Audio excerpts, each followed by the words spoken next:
will challenge me, and they look at you like you don't have the knowledge, and then you come out and tell them some things, and they look at you like, where did that come from? It always been there. See, I'm gonna go back to say one thing only. They will never understand our cultures. They don't take the time out to understand it. We understand theirs, but they don't understand ours, and that's where the disconnect is at. That's just my opinion about it. After last night, when I told that guy what was going on, I mean, I'm sorry, I'm gonna use an old farmer thing. What he told me, it got so quiet in there, you got to hear a rat piss on cotton during the thunderstorm. So that's when you know you got somebody. My mom always told me you could cuss somebody out without using a cuss word. Knowledge is power. I want all the youngsters out there to remember that knowledge is power, and that's what it's all about. And we have the power to do what we need to do, but we got to come together and get together and do it. Ooh, I'm on the road this morning. What got into me this morning? Oh, I didn't have no coffee. Ooh, imagine how dangerous I'd be if I had some coffee. I'd be just dangerous. All right, it's 28 minutes after the hour. We're going to get started a couple minutes early with Joseph Lee all the way from Japan. Now, Joseph, you heard me babbling along. I wasn't babbling. I was just speaking the truth as I see it. Good morning, sir. Good morning, Konnichiwa. How you doing? All right. I can tell how you were doing. I guess this guy at the bowling alley got you worked up. Maybe that was his strategy to get you worked up so you'd bowl a good game. Was he on your team or was he on your Yeah, he was bowling on my team? team. See, all that was a plot, Ron, to get you riled up. So, so you can throw that ball down there with some anger and urgency. Oh, And I was it, having what someone said when I bowled that one strike. He said, "Oh man, you angry?" I said, "No, I'm good." yeah, you found a constructive way to use your anger, but you But know, you know, it's funny what you talked about today about the youth and knowledge is power. I had some discussions recently, and you might want to be sitting down for this, but I talked to a person of color, and I'm not going to say any names, but he's a young person, and he didn't know who Nelson Mandela was. mm, He didn't know about apartheid. And it kind of, the room just kind of went quiet. And the good news is, with the younger person, there was like, what did they teach you in school? Where were you at? And which I had to kind of, keep from laughing because I was kind of thinking what this other young man actually, was saying. But um, I think we have to realize the danger of what people are doing with this critical race theory and trying to pull knowledge out of school because you've got people that don't know our history that are us, and that's a very dangerous thing. I mean, for a person to lose 27 years of his life to stand up against an unjust society and law that mirrored what was going on in the United States. In fact, South Africa got a lot of what they did to people of color from the United States. They mirrored the Jim Crow laws and the things of that nature in terms of setting up that segregated society. And for Nelson Mandela to have sacrificed 27 years and he not even know who he was or what apartheid was or any of that, yeah, it's a little disheartening. But I just want to encourage all of our parents out there, all the people of color and non-color, to teach those lessons of history so they don't repeat themselves. yeah, Because the danger of all of this ignorant rhetoric, pretending like they don't know that racism was a part of our country's history, is that you can quickly find yourself in a situation where you don't see the wolf at the door, and the wolf is there. He's couching himself in things like "Make America Great Again." In what way is America great? Well, you're focusing on what? Are you focusing on a time when there were entitlements that were going unchecked because the system was so slanted that we didn't have the resources or the access to fight certain things and continue to be exploited, at a higher level than it is now, and it's still going on.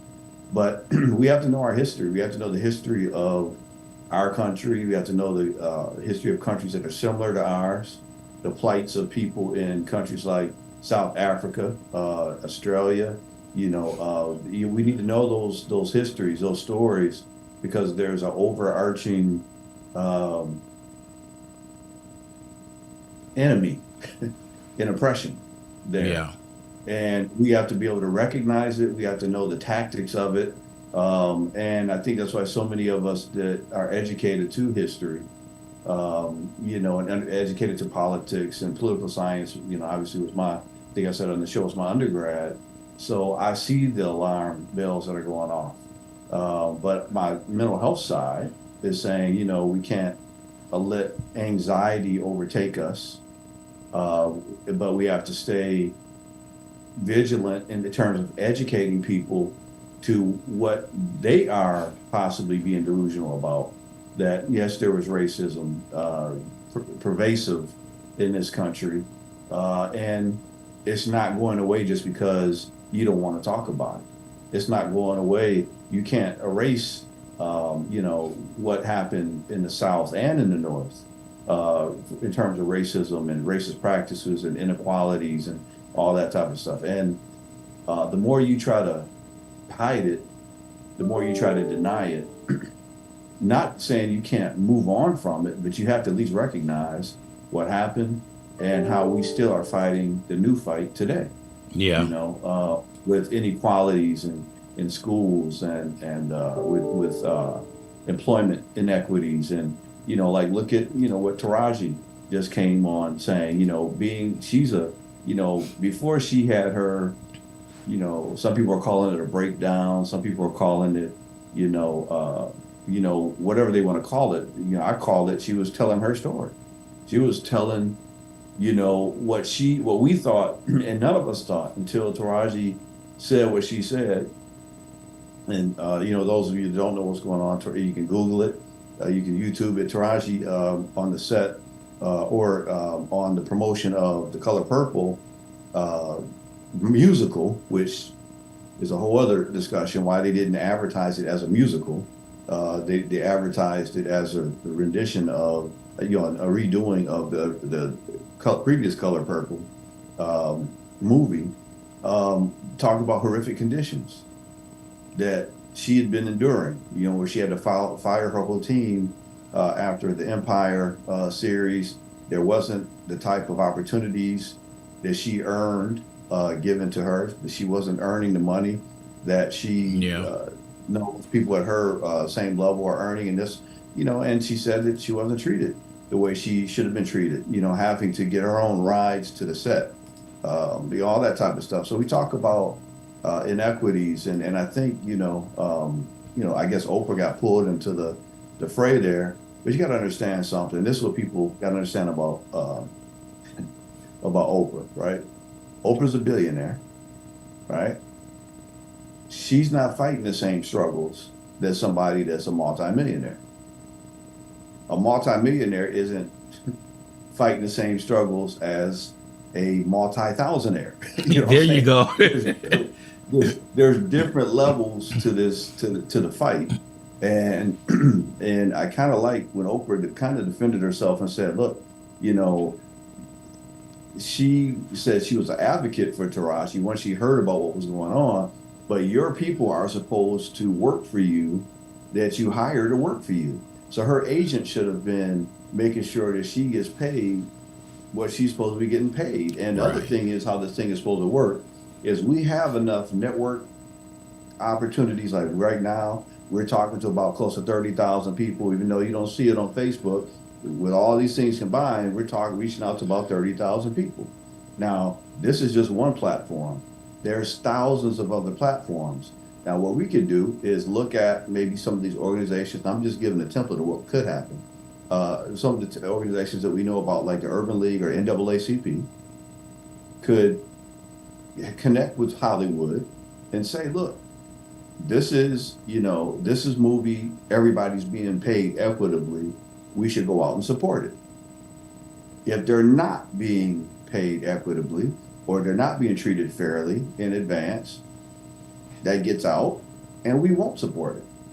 So that's what all the other cultures or ethnicities do. If you're not being treated fairly, we don't go and fund the people that are oppressing us. You know what Yeah. I'm saying? So we talk to our people we care about, the leaders that we care about, and if they're not being treated fairly, well, guess what? We stop using our dollars and funding our own oppression. Do the history. Roland Martin put out an excellent show a while back talking about how Fox News Right. it was funded by pretty much people of color, of us. How the Super Bowl shows came about in terms of going against the show back in the day that we were all watching called Living Color, right? So look at the history and pay attention to what's going on, and now also look at those organizations like Tubi, and look at who they're marketing towards and what they're doing with that money. Who would think that the organizations that we are supporting or not are taking our dollars and using it against us because they know that we're not conscious of what we invest our money in. As long as we like it, we'll spend our money for it, no matter who's benefiting from it. And we've got to get smarter about that. We've got to get smarter about that. There's no excuse that people that we grew up knowing and loving retired completely broke, red fox. Yeah. People that had are cornerstones in our mind. What's his name? Helmsley that played in the Jeffersons. Sherman. Sherman Hemsley. Sherman Yeah. Hemsley. Yeah, these folks that we watch. Find out about the history, about what happened to them. Find out who came up with the concept of the 360 deals that a lot of the rap artists and R&B artists got ripped off in the early 80s and before and some after because they didn't know. Find out who benefits from that and start, being smarter about it as best you can. You know Yeah. what I'm saying? I mean, if you would, but there's my sister Veronica Brooks. She has some excellent lists out there on how you can, use your dollars wisely to support your own community, and that's what we have to get smarter about. If they're not treating our actors and our actresses fairly, they're not putting scripts out there. We've got people like what's his name, Tyler Perry, that has his own studios now. So we should start being able to see more shows and more narratives that reflect what we want to see, and then we can support that, making sure that they're being taken care of, they're able to provide, for their families and their financial security, so they can continue to do what they need to do, so we can see what we want to see, Yeah. and then benefit, So I think that's kind of how we change this narrative is taking more ownership of what we have, what we want to see, what we want to see happen. And we need to start making more than our vote count. We have to make our dollar count. Yes. Was that old saying? Who said that? I can't remember. Say, my time, my mind, and my time is a terrible thing to waste. You don't waste that. United Negro College Fund had the saying, "Mind is a terrible thing to The waste." waste. But Yeah, yeah, and it's right because they want to take away history because we can't learn without knowing where we came from. They try right. to erase all that past so we don't know our struggles. Like we didn't show up here in 2021 and we free. This goes all the way back to 1800s, and they want to wipe that completely clean. Listen, man, it goes back further. I mean, you got to look at what, like they talked about this on the last show. Why do you think the faces of the Sphinx were defaced? Why, and I think who said it? Can't think of the comedian who said it. But the faces on the Sphinx, that nose was broad, right? Yeah. And that's and I can't remember the comedian said it, but the comedian said that's a brand. You knew who made those sphinx by the features that were dominant on those structures. And certain folks couldn't afford for history to be written that way. And they try to change a narrative so that they can justify the wrongs. So you got to understand if they're trying to change history, there's a two-piece punch to that.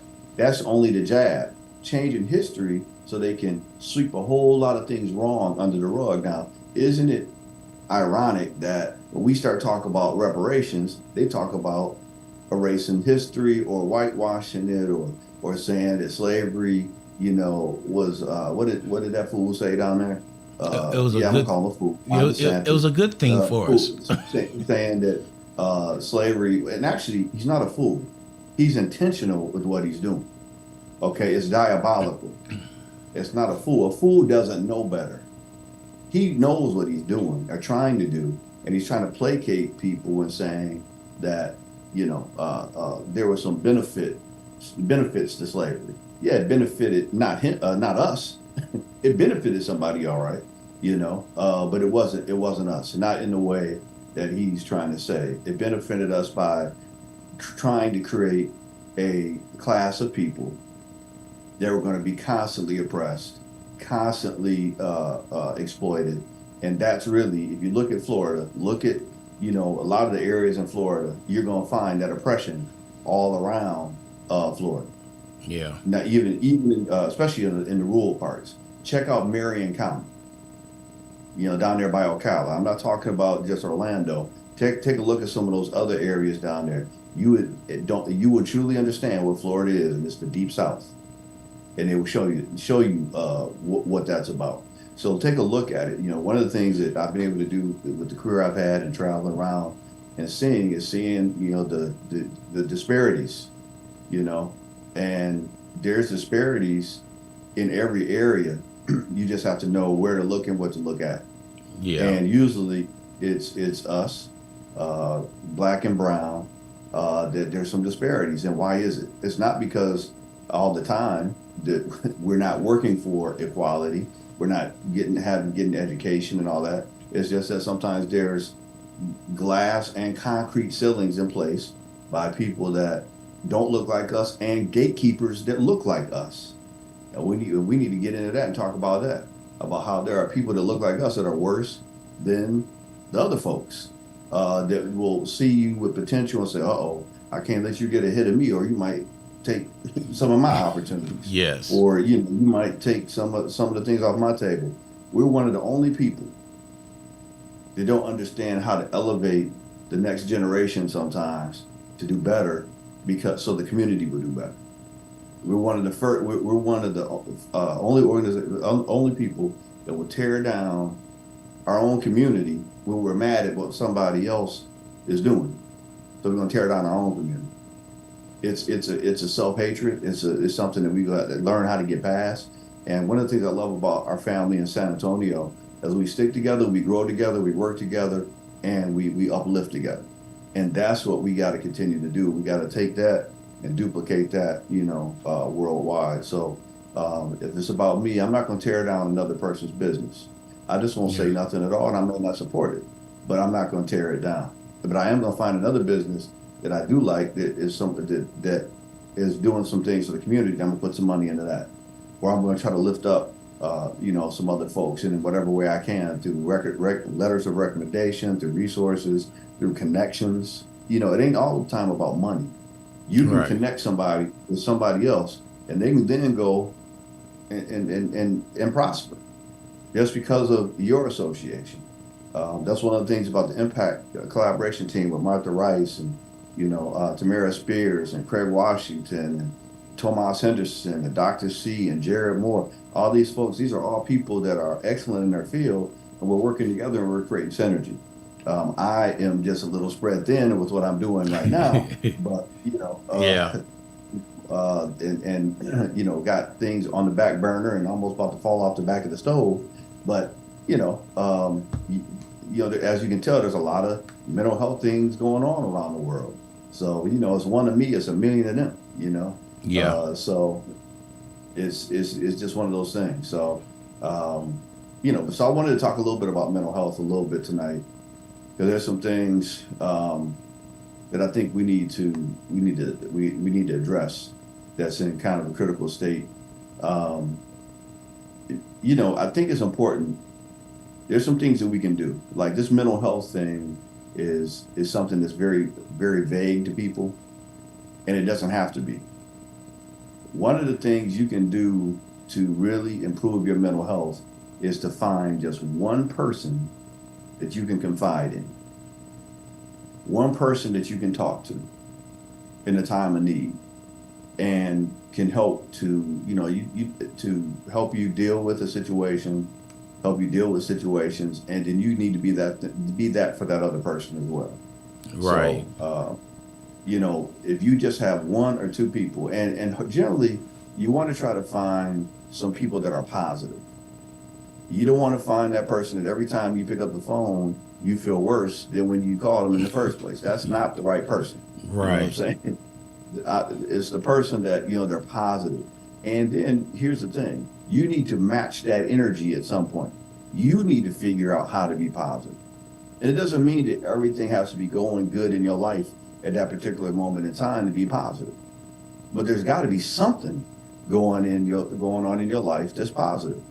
If you are alive, there's at least two things that you can always be positive about. You can inhale and you can exhale on your own.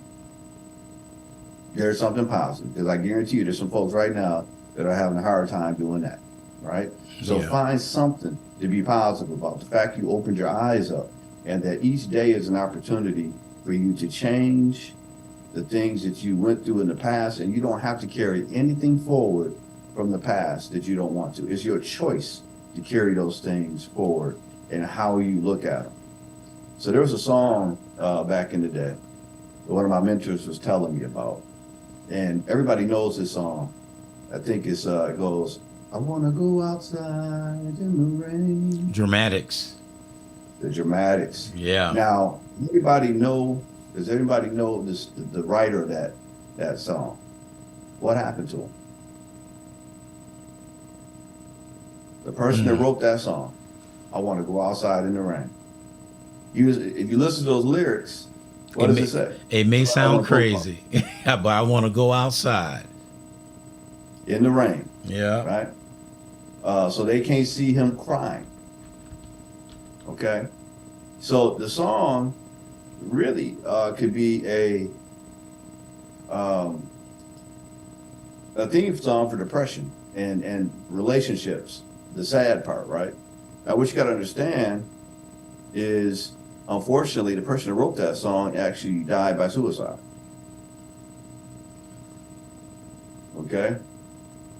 Now, people that are going through a breakup or a divorce or whatever the case may be, you can cry, you can be upset, you could constantly be in sorrow, or you can look at it as, okay, that situation ended, and now I can start trying to figure out what went wrong with that, so I can try to move toward my more positive future. You can decide how you respond. Yeah. You don't have to sing that song. You can sing another song. I can see clearly now the rain is gone. You could do that. You know what I'm saying? But it just depends on where you're at and how you decide to deal with the situation. And a lot of that psychology. You cannot change necessarily everything that happens to you. You have a lot more control over that than you think. But if those things happen that you have no control of, the one thing you can always control is how you respond. Yeah. And that's what we need to spend more time dealing with. Yes, some of us have had some rough cards dealt us. Yes. All right. I was one of them. My wife was one of them. I know what it's like to not know my biological father. Didn't meet him till I was in my 20s. But I had people that stood in the gap to make sure I got an education, understood the importance of education. And I was smart enough to go, okay, I see what happens if you don't get an education, you hit the streets, or if you go and sacrifice a little time making some little money, so you can aim for making some bigger money, right? So you have to take some ownership for your life and say, yeah, I had some bad things that happened, but I'm going to make some better things happen down the line. That's Yeah. kind of a healthy way of dealing with it. But some people take the bad things and make excuses for, why they don't try or why they don't, succeed. Look, stop playing the victim. I don't know anybody that gives out victim checks. Now, you might get a lawsuit or something if you can prove the Yeah. selling, but you're not going to usually thrive in life playing the victim. Now, I do know that you can, make some advances and, some things, get in front of some positive life coaches, get some counseling and to go, you know what, I'm going to take the traits that I have, build on them, look at what I've been through, learn from it, build on it, and go toward a more positive future. Yeah. So that's really what it's like. Find somebody you can confide in, somebody to help you build. And here's another one. I'm gonna give this one. Let me give this one away free. Uh-oh. Find somebody that's going to tell you the truth. Ooh. Yes. Not somebody that's going to be like, you're always right. If you got those people that say you're always right, you're never going to go nowhere. Some of the people I like the most that are in my life are going to tell me, and my wife is the number one, she going to let me know if I'm on the right on track. Yeah. I might not want to hear it at that particular point in time. No, don't tell her I told y'all. But I You- might not want to hear it at the time. But you know what? A fool hates instruction. I think that's in Proverbs somewhere in there. If Greg was on here, I think he would tell me, oh, is Martha on there? I see Marcia and Michelle. How y'all doing? Hello, hello. But, my brother Craig was on there, the Christian life coach. He would throw the scripture up there. But a fool hates instruction. So don't be the fool. That won't take. Don't be mad at somebody because they tell you the truth. Yeah. Well, you know what they always say? You know what they say when you get mad, and what's that old saying? The truth hurts. The truth hurts. I want to go back. I want to go back to where you talking about that song by the Dramatics. Mm-hmm. The songwriter was Tony Hester, and Mm-hmm. I'm reading this right here, and it says, "Once the rain start falling on my face, you won't see a single trace of the tears I'm crying. Because of you, I'm crying. Don't want to see you cry. Let me go, let me go, let me go." He was crying out then when he wrote this song. That's what I'm trying to tell you, Ron. Now you got to think about something. When he was writing that song, when you make a song, for those songwriters know what I'm talking about, you got to listen to that song over and over and over again to get it stirred and so he was basically writing a script for his life, and that song became very popular. Yep. And I'm sure he made a lot of money off of it. All right. But what was the outcome? What was so you can so this that's a perfect example of how you can succeed in life financially and still fail because you didn't address the mental issues that were going on. Now you mean to tell me that you couldn't have possibly found somebody else? Okay, yeah, cry. But Yeah. crying, if you go on for a long period of time, see, crying is a process. I'm gonna tell you, I'm gonna drop another jewel on you today, for All Ron right. and for all the listeners, right? So we're one of the only few creatures on Earth that, if we go through an extreme emotional duress or excitement or whatever, women do this primarily more than men. Because they seem to be more in tune with their feelings, emotions, all that. So if they go through something stressful, or if they go through a sorrow or breakup or whatever, they're usually one of the first ones to what? Cry. Right. Now, what you previously think about that is that women you think possibly are the weaker sex, right? Well, wait a minute. If crying is a healing mechanism, then if you start the healing process first, that means you're going to heal quicker, which makes you stronger. Stronger. Doesn't it? Yeah. So that's why usually if a divorce happens, yes, the wife might be crying at first. She might be upset at first, but guess who's going to be the first one usually to recover? Yep. It's the wife. A lot of times that is going to recover and she's going to move on. She's going to find somebody else that's going to appreciate her for who she is. And then the guy is going to be stuck because we aren't going to be able to find possibly who we had. And then we realize what we lost. And then we write in that song, I want to go outside. Yeah. Yeah, I didn't mean to go. I didn't mean to make that full circle, but it fit. So I had to talk about it, right? So And you understand know, something. when you said about that, the song was written because of a broken love relationship, and you hit the nail right on the head.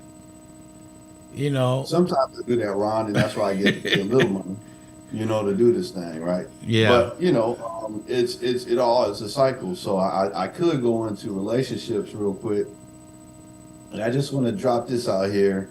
We're gonna go into this a little bit more in some other shows and some other things. Oh, I do want to say this.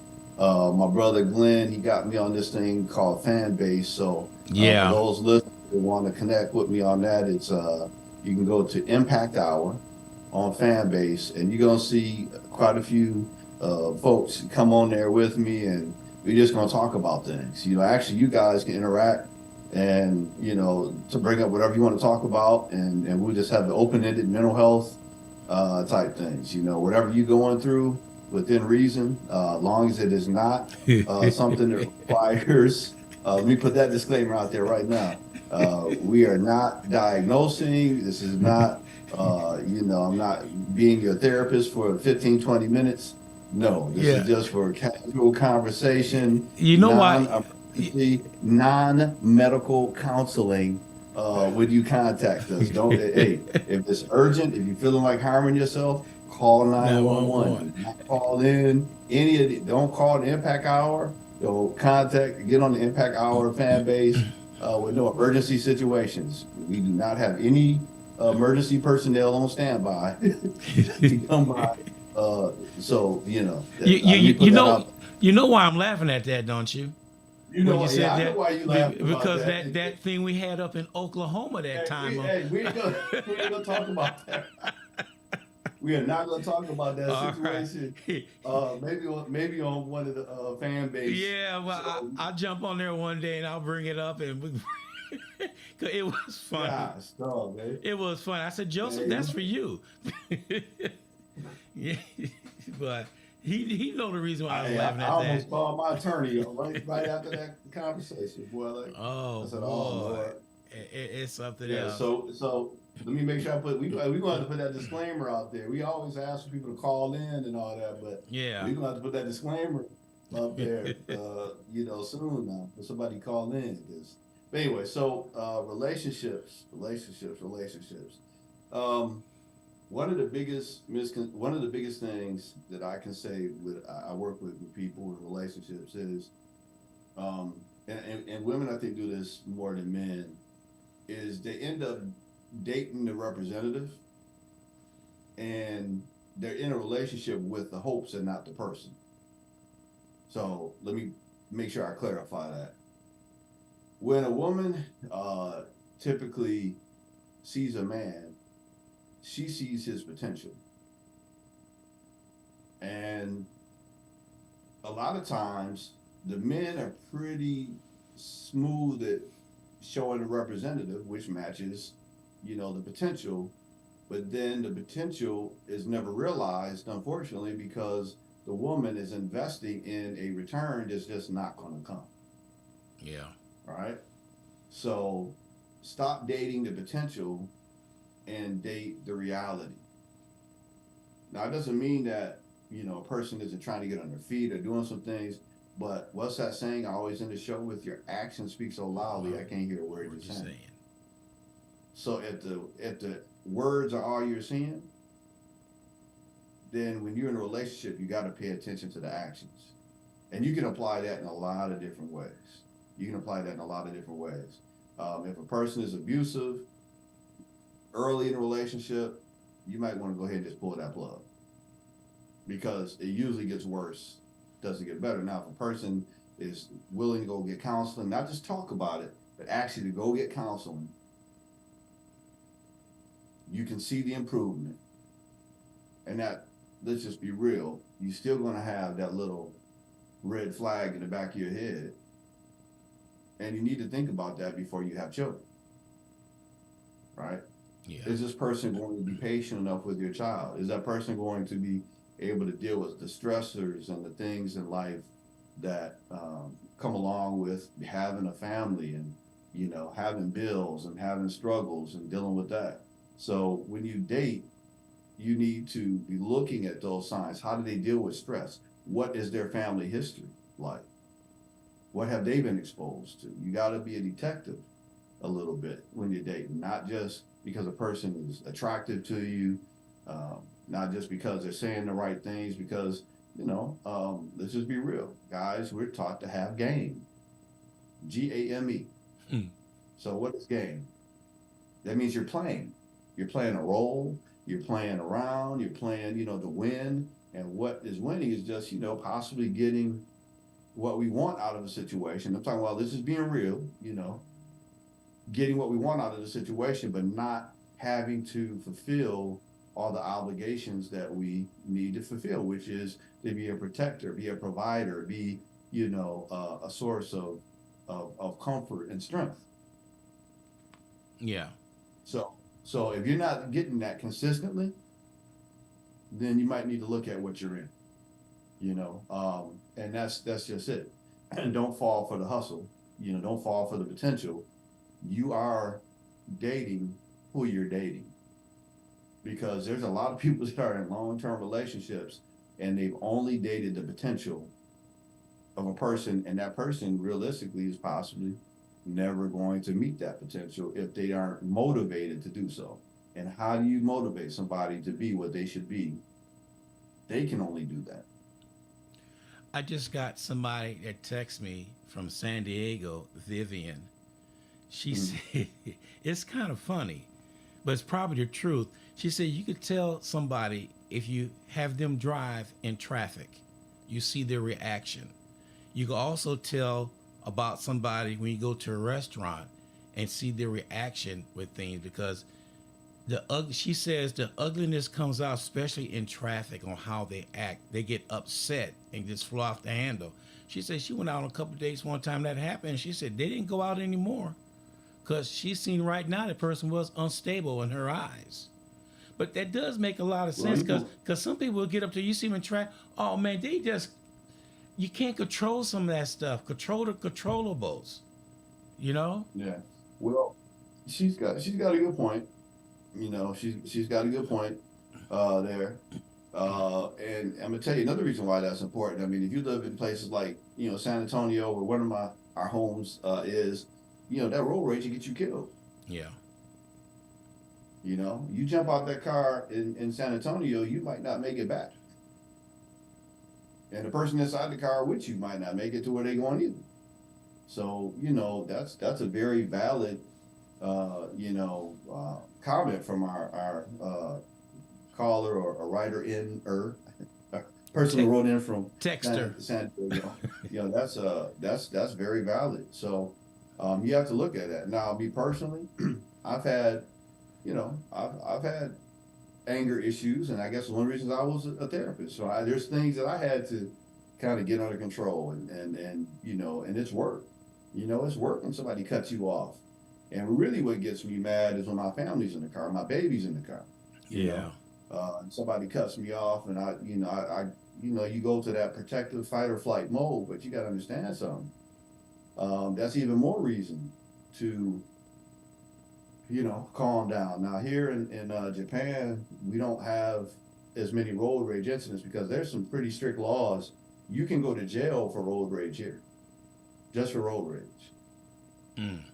They can arrest you for that. They got some pretty strict laws here. So it's kind of cool. Plus, you're only going 50, 60 miles an hour anyway.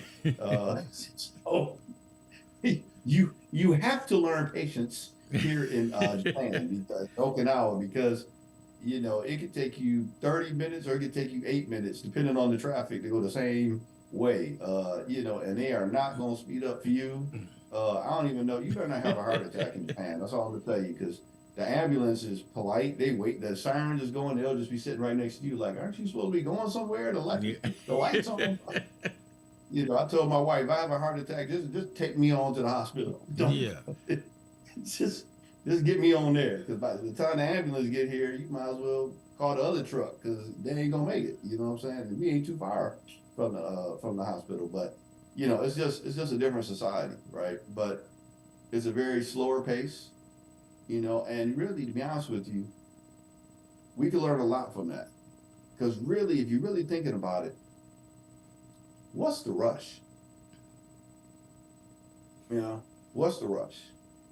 If you leave early enough, you got time for some of those delays. And I remember sometimes I would leave in San Antonio and give myself about 35 to 45 minutes if it's just me.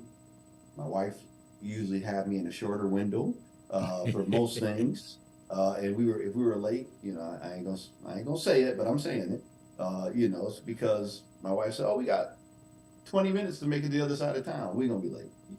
This is San Antonio. It's gonna take an hour, to get Yeah, over there. you're right. But You're right. you just gotta, you know, you gotta learn how to relax. And I can tell you, my blood pressure has been immensely better over here, because people don't look. They look at you crazy if you're rushing somewhere. What's the point? You're on an island, and half of the time, if you leave on time, if you get up at enough time, you don't have to rush. Yeah.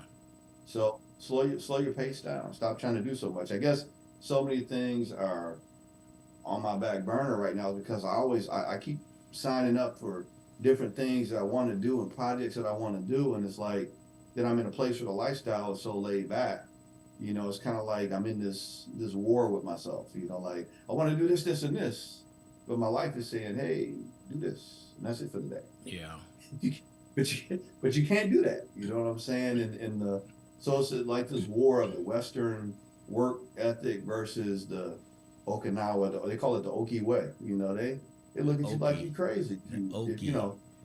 Yeah, they call it the Oki Okie way, man. way. Like, Okinawa way. Like in the middle of the day, man, they want to take a break. You walk out, you might see people laying out there on the ground, chilling. They're supposed to be. They taking no break. They painting. They gonna be there the whole day anyway. So they, yeah, lay down, take a nap right there, right where they at. Yeah. And that's, you gotta look at why they living so long. They're not so stressed about everything. What's the point? The building ain't going nowhere. They got the paint.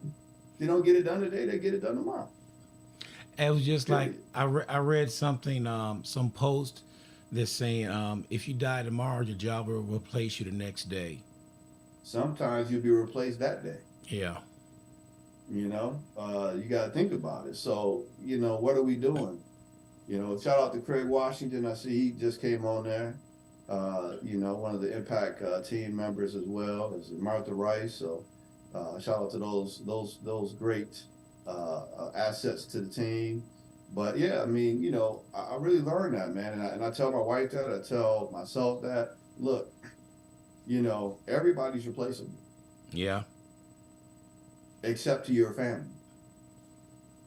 So kind of keep that in mind. Those are the things that you have to. Those that's what should be most important.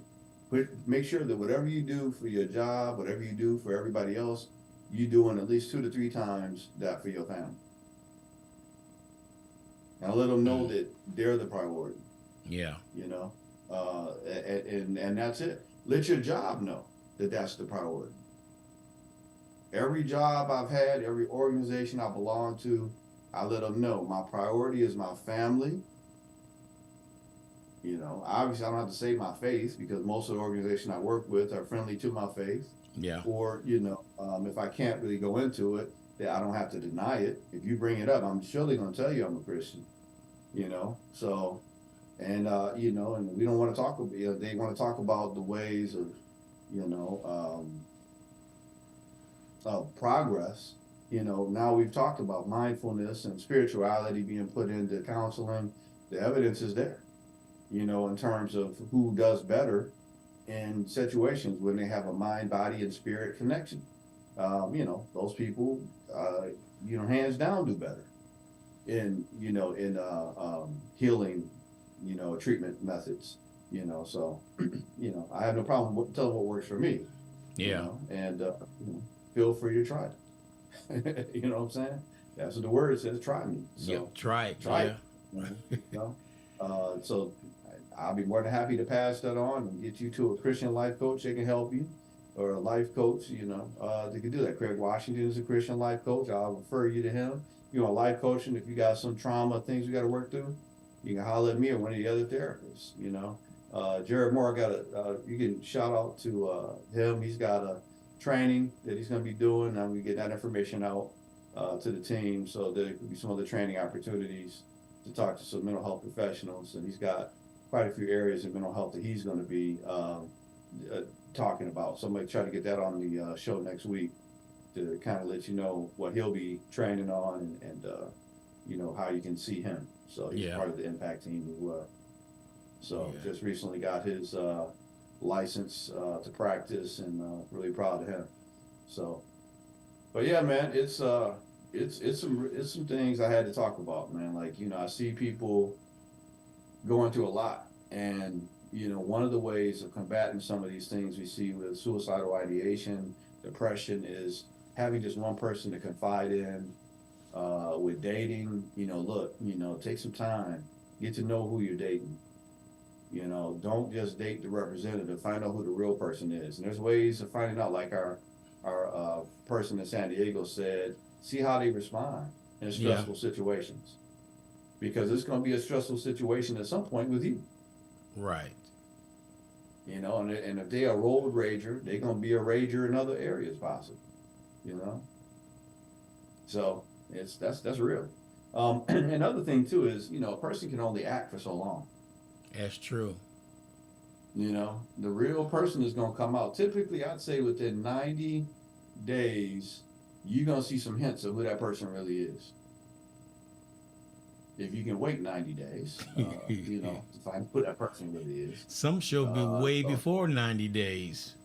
yeah, yeah. I mean, Mm. so at least 60 or 30, but 90 days gives you a Yeah. really good snapshot. Now, some people have been married to some people for years and don't know who they really are married to, you know? But that's why I say you got to be a detective. And women have an instinct that they need to pay attention to. I don't have it. I don't know, but I know women that go, they always say, I knew something was wrong. Yep. It's like, well, why didn't you listen to it? Well, I didn't want to, Yeah. well, no, I was listen, in if I'm love. somewhere and something Yeah. tell me that something is wrong, I'm listening, because you just don't know. Sometimes that's divine intervention, sometimes that's that gift you got, I don't know. But pay attention to it. Something don't add up, something don't seem right. At least put it in the back of your head and see if some of them actions don't match up to that. That's why I say your actions speak so loudly I can't hear a word you're saying. We are Yeah. in the time and day. You Yeah. have to pay attention Right. to what people, Uh, not just what they say. right. I'm bringing up. All right, Martha. Don't go tell my wife. But it was years You ago, always do that, don't before you? my wife. Years I was dating this one lady, and we dated for 2 weeks, and we went out to go eat and all that stuff. Everything's going good. Then Right. all of a sudden, I don't know what I said, but she snapped. She threw food on the floor. She Who did did? this. Somebody I dated years ago. Oh, Yeah, okay. yeah. And she snapped. She did all that. You know what? My radar was up saying, I ain't going to deal with this anymore. And she came back and apologized. She said she got emotional issues. She didn't mean to do that. I said in my head, I said, no stuff. Well, can we start over again? I said, absolutely not. At that time, I was a single parent. I said, oh no, it wasn't going to happen.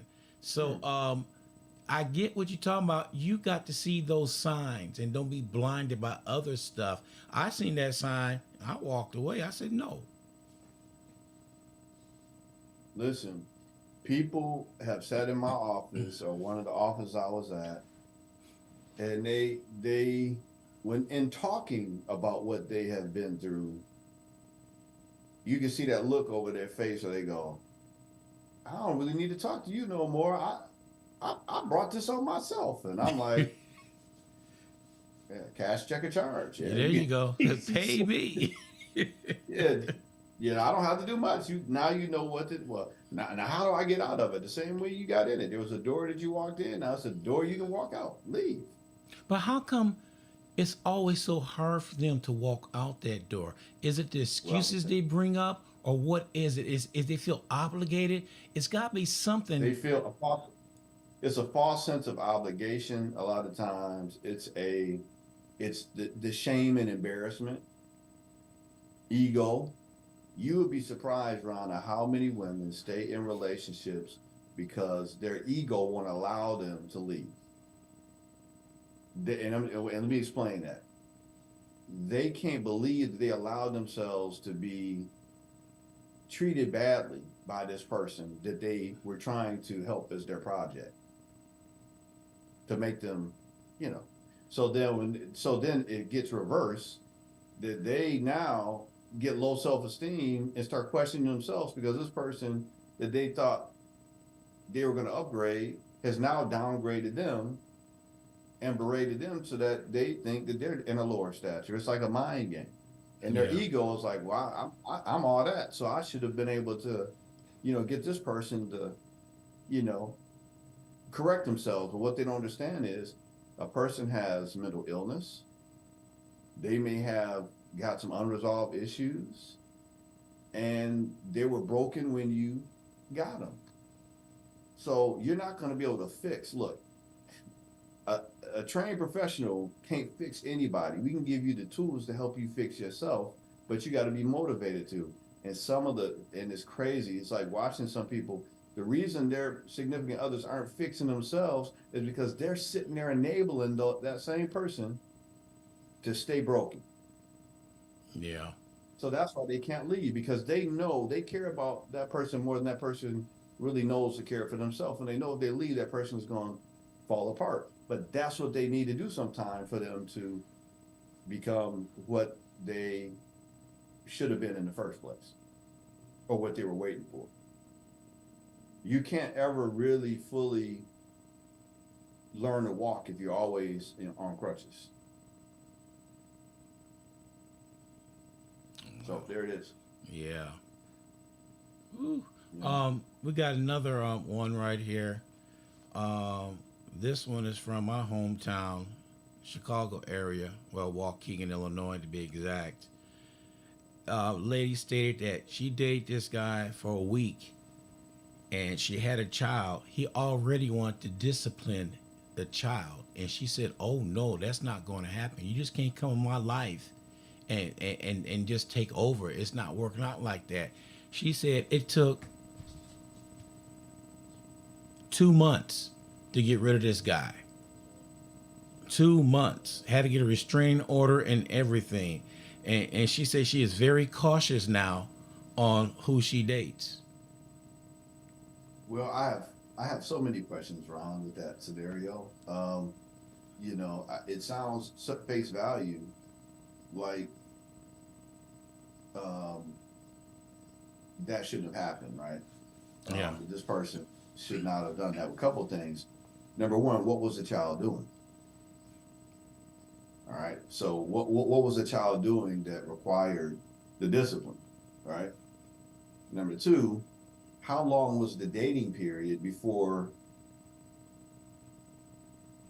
the person came around the child? And how long did they have, when you have children and you start dating someone, there should be a period of time that you get to know the child, you get to know Right. child gets to know the other person, and you talk about those things ahead of time before you meet the child, right? So there's some things that have to happen, and I guess there's some lessons learned, but there's some kids with some issues. Kids aren't built the same way as they were back in the day. You got to understand that. We've got kids that have gone through COVID now, Mm-hmm. and that has had an effect School on some of shootings. these school shootings. We talked about it in the previous show. There's over 360,000 children in the United States that have been exposed to gun violence in schools.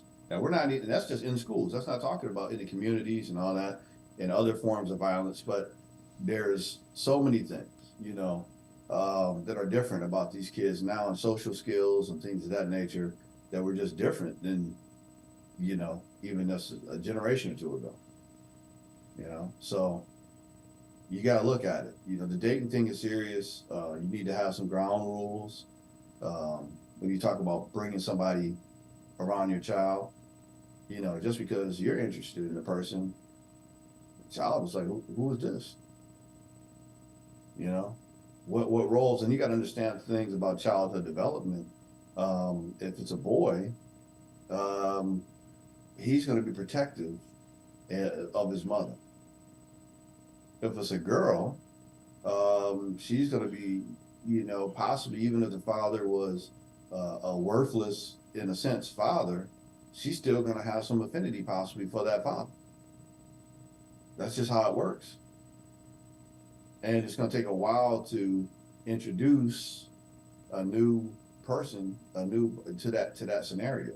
Yeah. So, one thing we have to learn as a people, as a culture, as parents, is patience. And I always tell people, you don't want to be patient with your child, but you want the Lord to be patient with you. Ooh, say that again. I said, you don't want to be patient with your child, but you want the Lord to be patient with With you. you. And that is the example that you're supposed to be looking at as a parent, is how the Lord deals with you.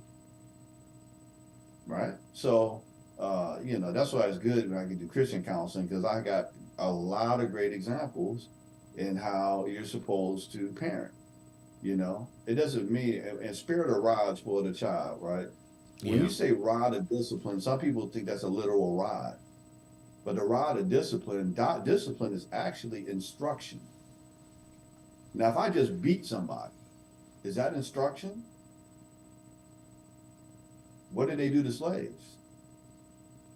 They beat the crap out of them.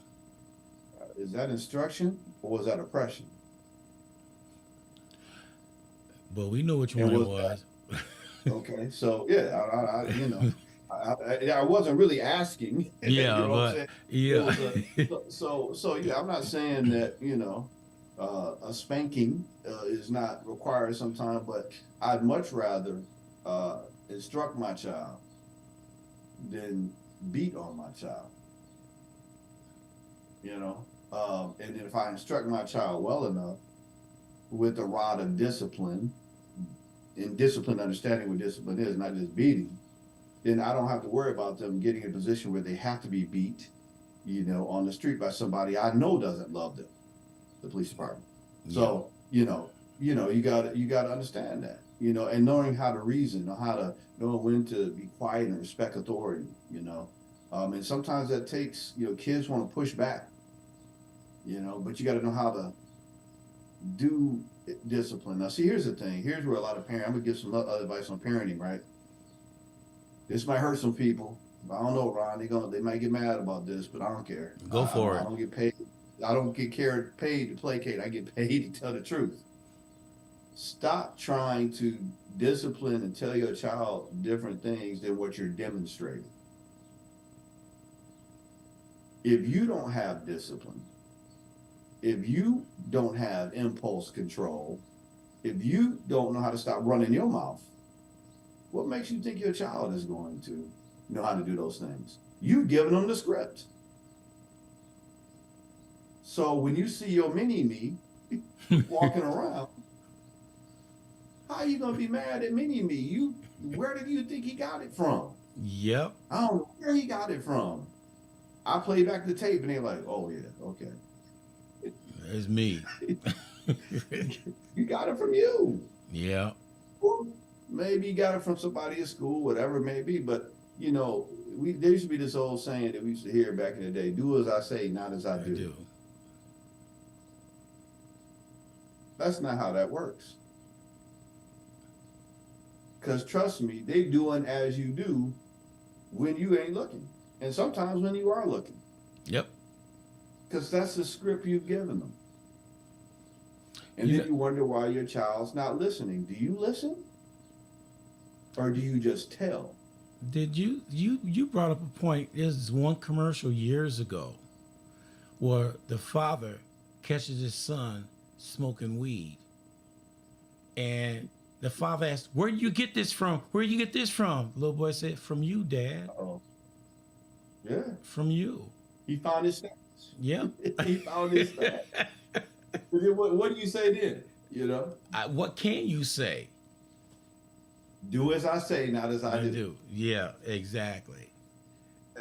So let me just say that to you. Um, if you don't have credibility, it's like this. Yes, you can provide for your child. You can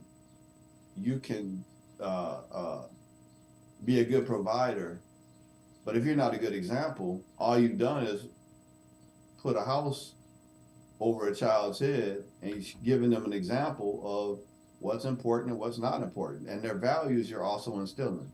Right.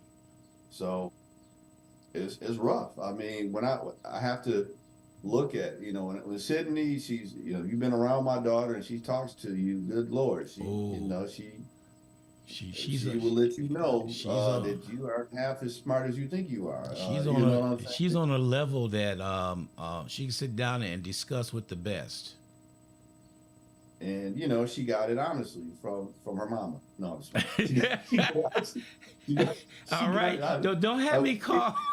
Yeah, no, Tiff is asleep right now. Thank goodness. I might have to get on a plane and head to the States after Yeah, this. But yeah. anyway, no, she got it. She got it from her. She got it honestly from mom and dad, right? Right. So when I see myself or I see my daughter, my wife and my daughter, I can't. I gotta be patient and say, look, daddy can get away with certain things that you can't get away with Right. We always tell our because kids that. I've earned a certain level of ability to do certain things that you can't do yet. You're not there yet.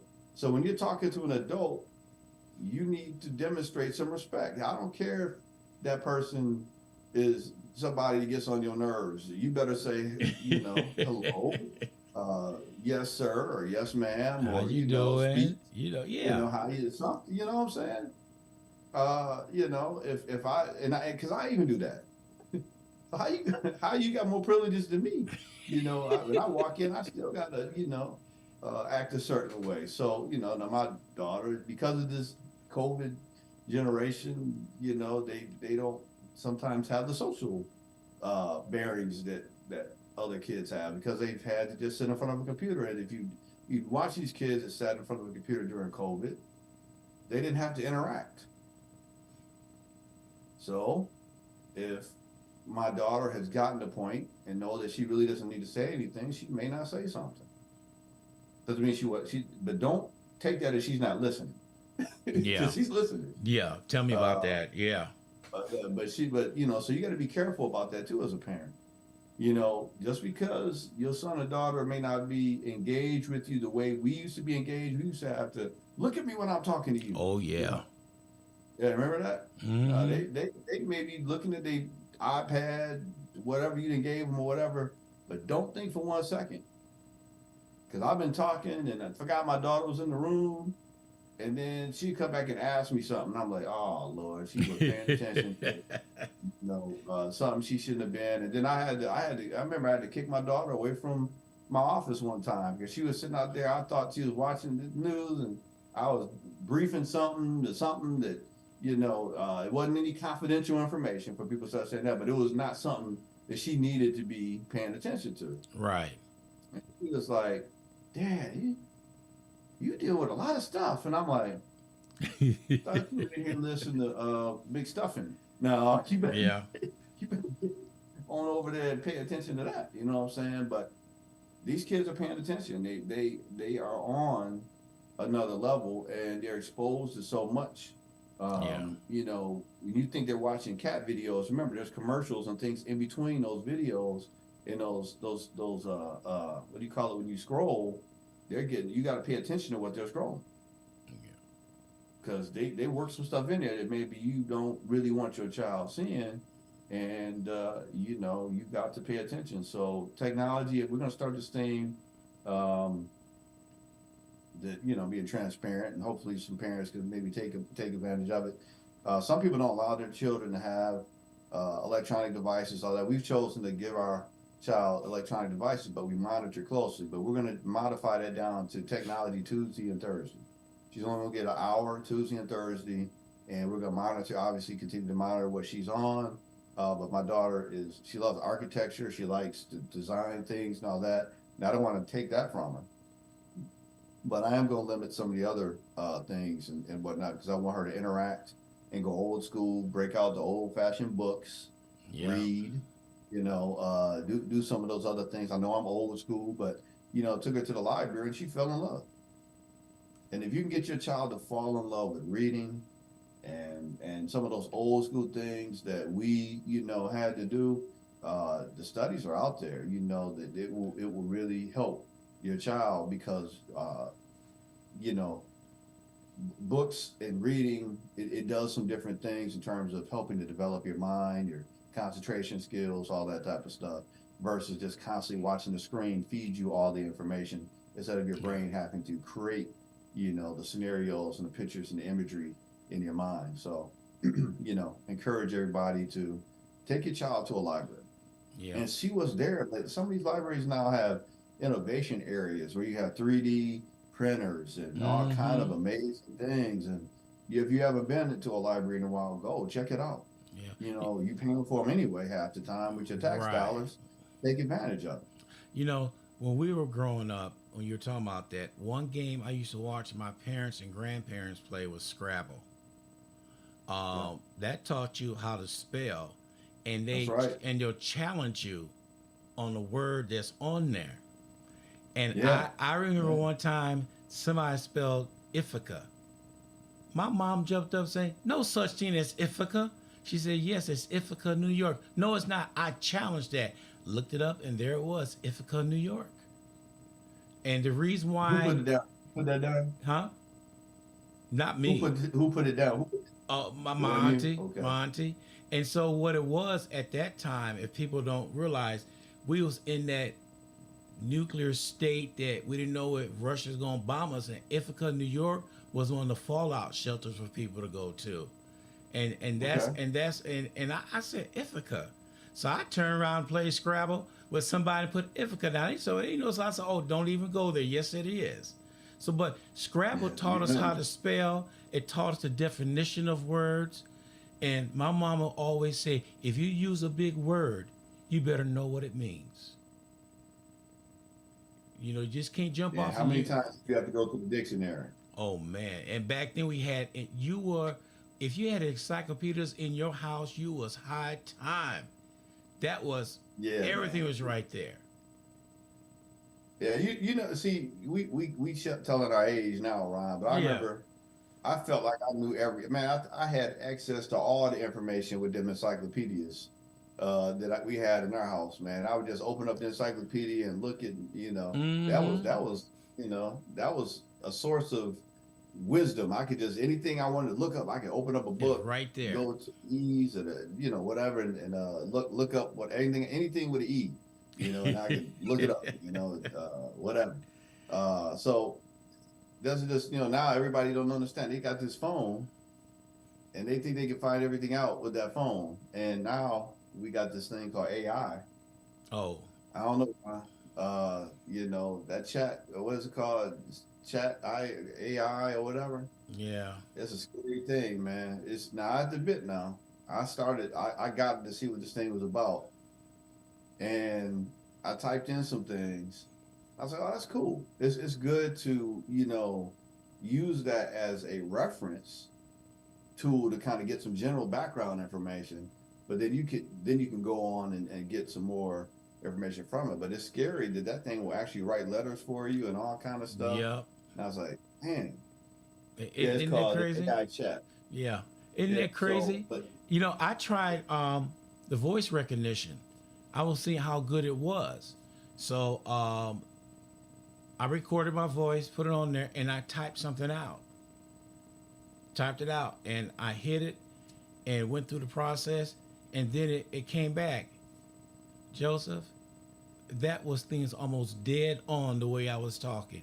You, if you talk slow, like, hey, y'all, what's going on? It'll mimic that. But if you jump and say, hey, this is what's going on today, you put that in there, it has that enthusiasm in there too. That's scary. well, I don't know if it was ABC News. It was a couple weeks ago.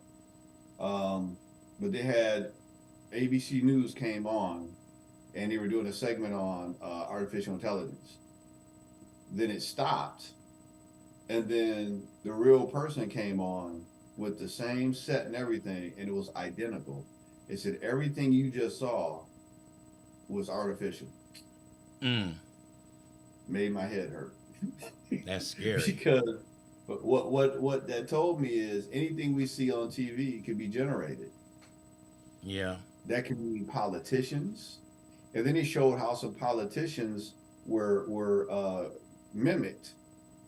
And then you Mm, got to understand that, man, this could actually start a war.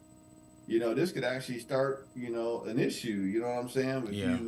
If you have a false, AI image saying that they're about to do something or something's going on, that could Mm-hmm. put us to a panic. So it's a scary world, man. But you just gotta understand real information from false information. So that's why we kind of gone full circle on why you have to know your history. You have to understand how things work because they could put any type of image up in front of you. If you don't have the ability to question what you're looking at, right now more than ever, you are in trouble. Kids are in trouble if they don't know that, hey, wait a minute, there's certain protocols in place before certain things can happen. Right. Or if this is gone, there's other things that would have already happened if, if this is going on. So, critical thinking skills are the highest level that they ever need to be. Yeah. And unfortunately, a lot of people don't seem to have that skill set. That's why we're in the situation we're in now, Right. politically, Yeah. I had a young you know. lady on the show yesterday, Miss Bryant, and she was a cybersecurity expert. And I asked her, I said, is there a way that we could tell what's AI and what's real? She just looked at me. She said, that is a good question. I'm going to find out. Because there's got to Yeah. be a way of you looking at something. Because if it's AI, you could see when it was made. Behind every picture, there's a GPS setting. There, all that's going on. I dare you to look at that ABC. I think it was ABC that did a segment on AI. Yeah. They even had the TVs in the background showing shows and everything. It was there was no way it was identical. It was identical to what he was wearing, and he had to tell you when it was him, and he had to tell you when it was the AI. That's the only way you would know. So we could turn It was around. I'm gonna throw this out there. So we could turn around and find somebody who passed away as a broadcaster, and get the image of him and feed him the news, and he could say the news today, even though he's been dead for 30 years. yeah, that Wow, technology's there. wow, that's some deep stuff, boy. No, that's some scary stuff, and I don't even Yeah, want to talk about the implications of who they could bring back. You know what yeah, I'm saying?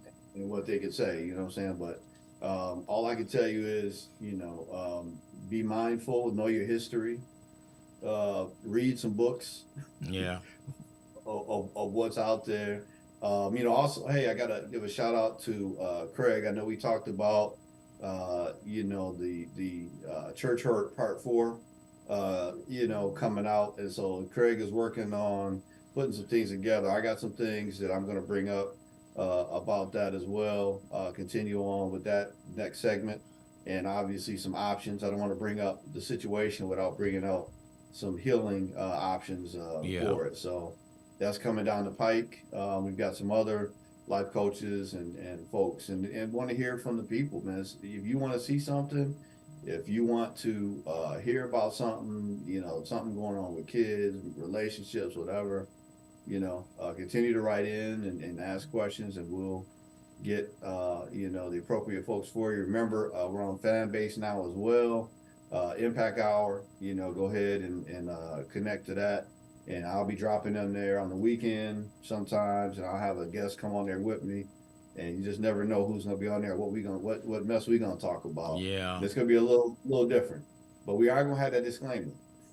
Right? Uh, do not call with crisis situations. This is not a crisis line.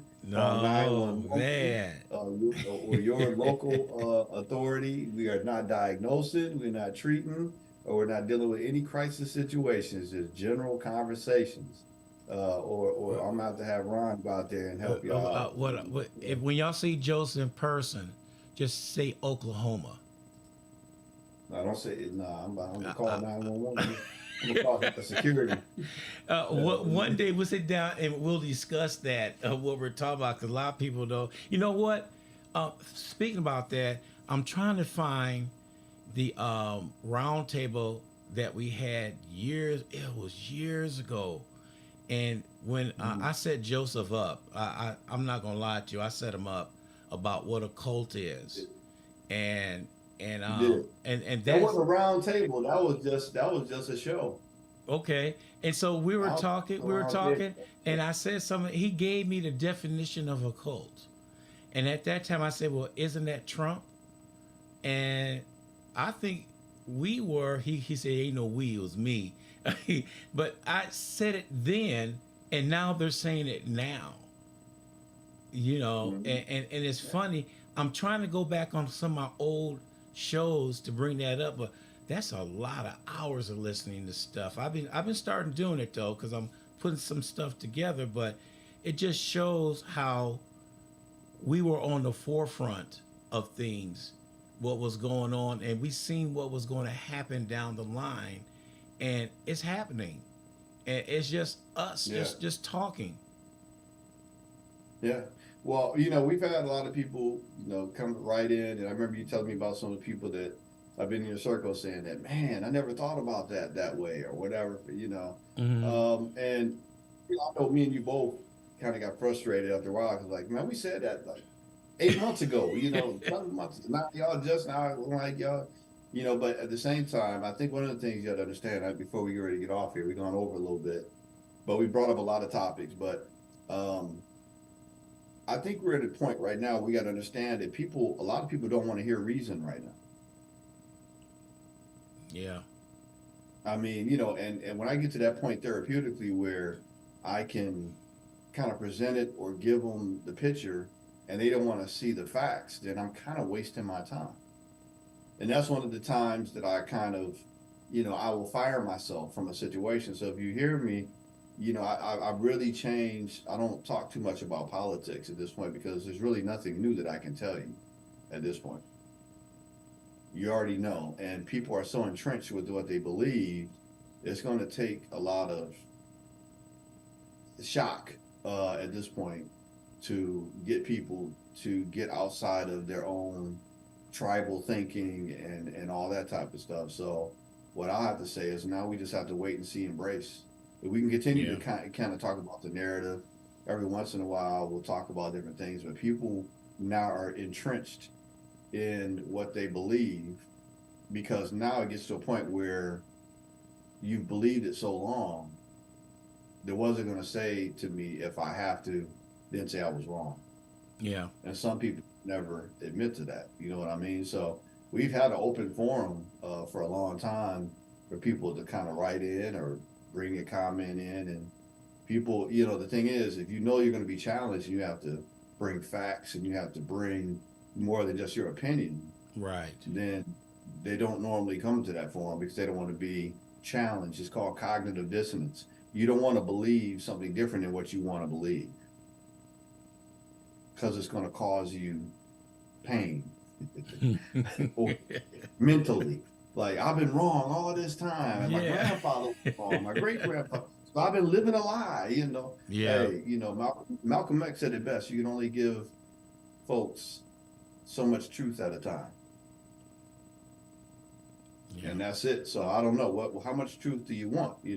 I know if you sign into the impact hour, we're gonna give you some truth. We can back it up with some facts. We can back it up with education, situations, and logic.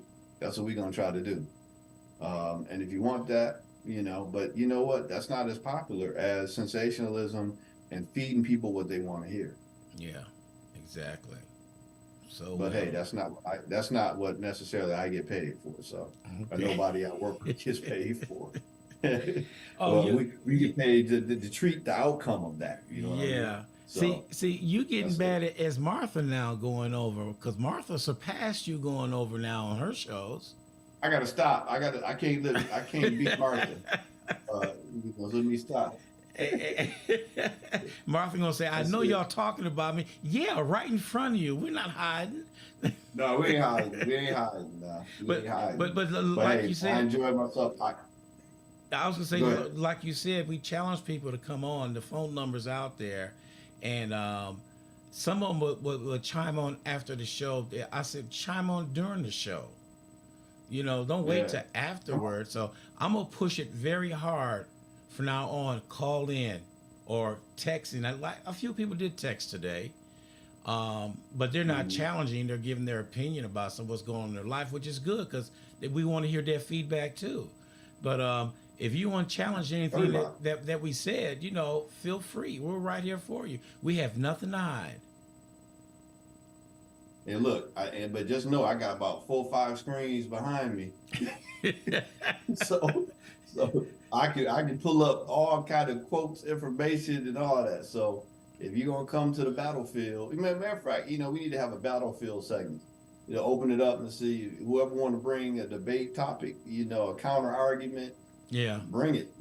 And I'll have the topic, or we could have a topic they want to, and we'll, call it in and they can debate it. And I'll have yeah. my stuff, they have theirs, and we can have an educated discussion, mental Sounds health, good. politics, whatever, I got I got listen.